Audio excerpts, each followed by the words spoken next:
सुख और दुख।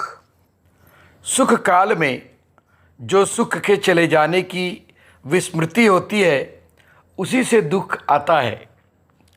मंगलमय विधान से दुख बार बार इसलिए आता है कि सुख का प्रलोभन मिटे, उसकी अभिव्यक्ति हो, जो मानव मात्र की मौलिक मांग है। जब हम अपनी मौलिक मांग को भूलकर सुख में लिप्त हो जाते हैं, तब हमें सजग करने के लिए दुख आता है। वास्तव में मनुष्य को अपने वास्तविक सुख दुख का ज्ञान नहीं है। वह अपने मन की बात पूरी होने को सुख और पूरी न होने को दुख मानता है। जब मनुष्य सचमुच दुखी हो जाता है, तब उस समय उसकी किसी प्रकार के सुख या भोग में प्रवृत्ति नहीं होती है और भोग वासना का अंत हो जाता है। जब संसार से अरुचि हो जाती है, तब वह दुख मनुष्य को प्रभु से मिला देता है, क्योंकि सुख भोग की रुचि और प्रवृत्ति से ही मनुष्य उनसे विमुख होता है और भोग वासना की निवृत्ति से भगवान के सम्मुख एवं संसार से विमुख होता है।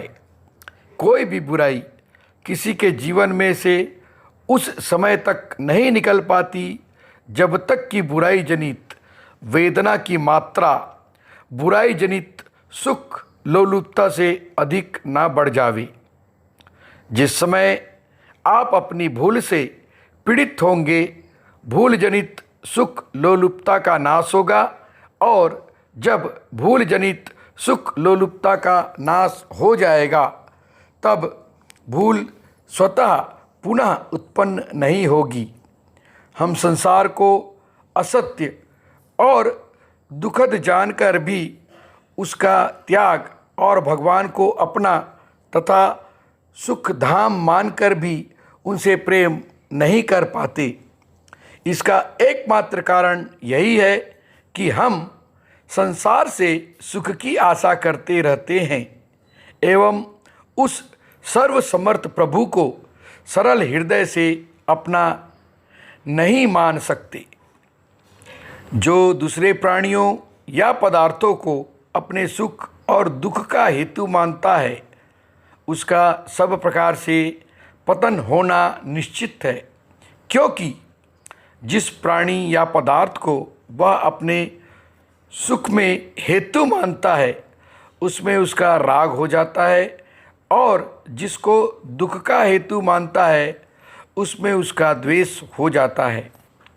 जब तक मनुष्य संसार से कुछ लेने की आशा रखता है, तब तक वह कभी सुखी नहीं हो सकता, क्योंकि संसार अनित्य और क्षणभंगुर है। उससे जो कुछ मिलता है, उसका विवेक अवश्यम भावी है। प्रत्यक्ष देखा जाता है कि स्वावलंबी मनुष्य जितना सुखी और प्रसन्न रहता है, पराधीन व्यक्ति कभी भी वैसा प्रसन्न नहीं रह सकता।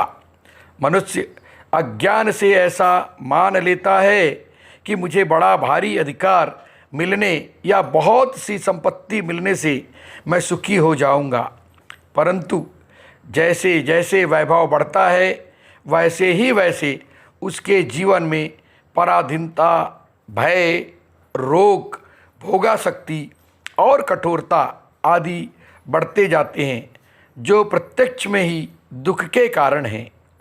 किसी का भी संयोग नित्य सुख देने वाला नहीं है, क्योंकि अपने प्रिय से प्रिय मित्र से भी मनुष्य अलग होना चाहता है। कोई भी वस्तु कितनी भी प्रिय क्यों न हो, उससे भी अलग होता है। यदि सचमुच कोई व्यक्ति, वस्तु और देश काल सुखप्रद होता तो प्राणी उसे कभी नहीं छोड़ता, परंतु ऐसा होता नहीं है। यही हमारे सुख और दुख का कारण है। बहुत बहुत धन्यवाद। सादर नमस्कार।